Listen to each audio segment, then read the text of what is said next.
Pessoal, agora para a parte sobre o terraceamento, que é uma recomendação que a Embrapa faz, muito simples, muito prática, em que é a adoção dessa prática mecânica aí para a prática de conservação do solo, e é muito interessante, porque ela é prática, em qualquer propriedade dá para ser executada, e é muito simples. Então, o principal conceito a respeito do terraceamento, que é uma prática mecânica de conservação do solo, está na sua parte em evitar a erosão. Segundo ponto, a retenção da água. A gente viu que a água é um dos principais agentes erosivos em que nós tenhamos a questão aí do carregamento de partículas, contaminação e carregamento de solo, causando erosão, perda de nutrientes e muitas vezes a falta da produtividade da área. E manter a terra fértil, porque se eu carrego os nutrientes, eu perco a fertilidade, perdendo a fertilidade, eu tenho um potencial produtivo muito reduzido em relação a isso. E isso é interessante porque essa prática de mecânica de conservação, ela está desde uma alta declividade até 1% de declividade. Então, a gente vai aprender agora como que vai ser feito. Então, quais são os materiais e os equipamentos necessários? Primeiramente, os piquetes, né, ou estacas, um arado de 3 discos, uma trena de 30 metros, um trator, né, de 75 cc, né, os piquetes, como eu mostrei para vocês aí, um número de piquetes relativamente alto, porque a gente vai usar de 15 em 15 metros, o piqueteamento, vocês vão ver como vai ser feito, e uma mangueira, então, de pedreiro, que é aquela do nível. Então, são 5 passos a serem adotados, e qual que vai ser o primeiro passo, então? O primeiro passo para o preparo do terraço, né, um terraço aí, que a gente vai utilizar para infiltração, retenção e infiltração da água, em determinados distanciamentos, a gente vai determinar. Então, quais são as etapas? A primeira delas é a definição da textura do solo. A gente viu que naquela equação que está relacionada a, aos pontos que são avaliados em relação à erodibilidade do solo, a textura é uma delas. Então, como que a gente faz? A gente pega uma gleba, né, ou um talhão, esse talhão que vai ser avaliado, faz uma coleta de 5 amostras de solo, como se fosse uma coleta de química. Então, de 0 a 20, coleta em pontos distintos, como está aí desenhado, né, bem desenhadinho. Faço uma bola, coloco água e faço, então, uma cobrinha aí de 1 centímetro de espessura. E eu torço ela, então, em formato de ferradura. Se ela rachar, ele é arenoso, se ele ficar firme, ele é argiloso. Daí vocês já fizeram, a gente já fez isso em sala, então todos entendem como que deve ser feito. E isso vai determinar a distância entre os terraços, né, a partir da textura desse solo. Segundo passo, definição da declividade. Primeiro passo, a gente colocar, então, um piquete ou uma estaca na parte mais alta do terreno e 30 metros depois outro piquete. Nesses piquetes espaçados de 30 metros, eu uso o nível do pedreiro e encho d'água. Então, o que, que eu faço? Eu vou marcar essa mangueira de pedreiro, eu vou marcar, observar os níveis, né? Aqui, por exemplo, o nível do solo até onde ele foi e o nível do solo até onde ele foi. Então, né, eu vou calcular a declividade. Eu vejo aqui que, por exemplo, na parte superior ele foi 30 centímetros do solo e no inferior ele foi 1,5 metro. Bom, então eu tenho, né, 30 centímetros, 1,5 metro. Então eu faço a diferença entre esses dois, ele vai dar 1,20 m. 1,20 m em 30 metros, né? Então eu multiplico por 100 e divido por 30. Então, eu pego 1,20 m, multiplico por 100, dá 120. Dividido por 30, que é a distância entre eles.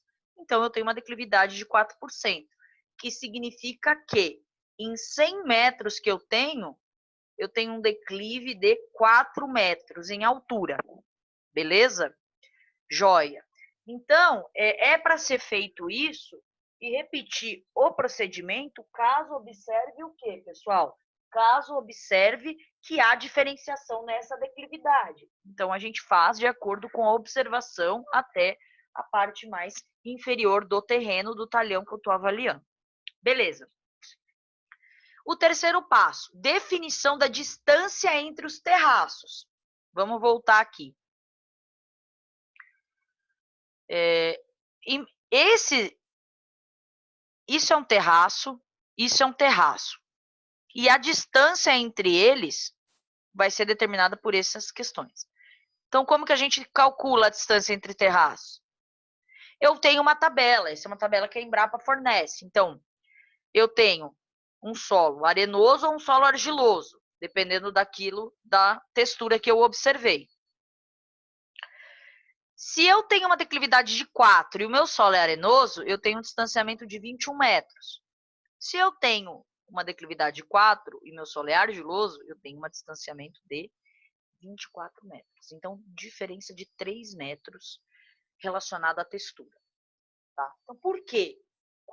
A pergunta para vocês é, por que um solo com textura argilosa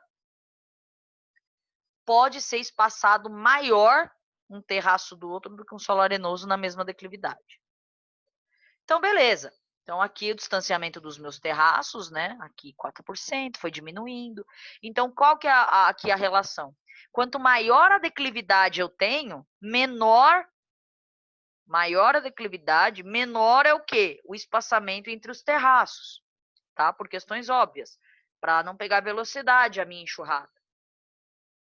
Aqui eu observo que eu tenho uma diminuição da declividade, ou seja, eu aumento o espaçamento, mas tudo isso calculado daquela forma, com a mangueira, né, o desnível e tudo mais.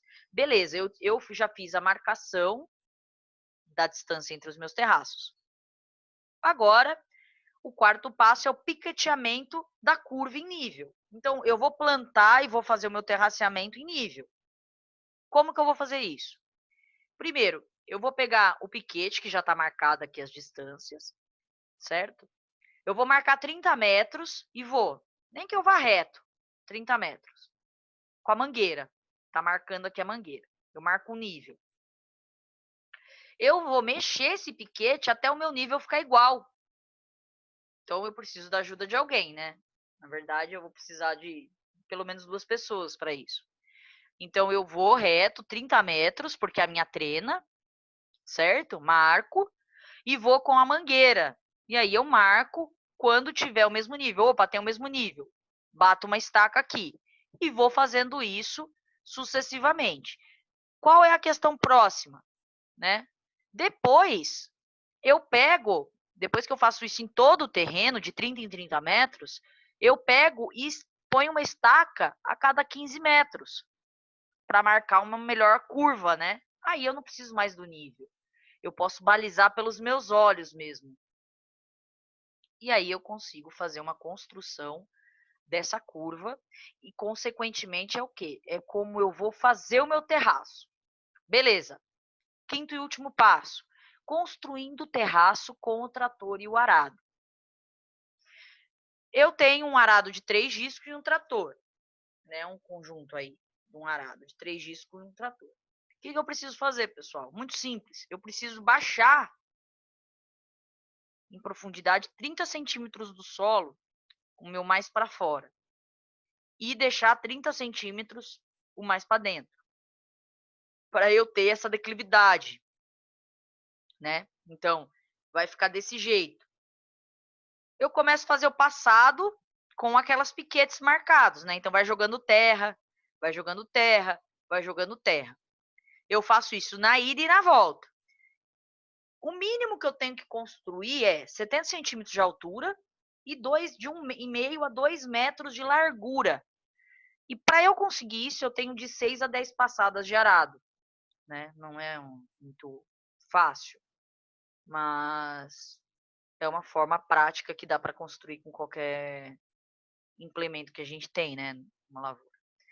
E essa é a forma em que a Embrapa auxilia, além, claro, a gente fazer plantio direto, a gente utilizar rotação de culturas, a gente fazer, então, um consorciado de culturas também, né? Não só o terraço.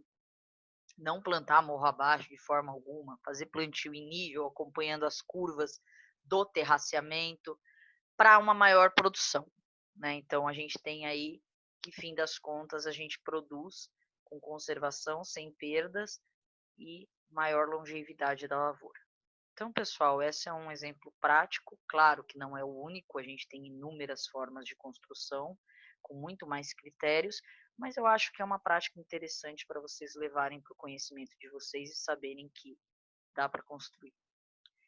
Eu quero agradecer a todos, lembrando que essa é a nossa última aula, nós temos a prova na semana que vem, e estaremos agora no WhatsApp. A questão que eu quero com vocês é que vocês façam um levantamento dos tipos de terraços que existem, as principais culturas que são utilizadas e as características dele. Então a gente vai fazer essa discussão lá no grupo, tá? Obrigada, pessoal.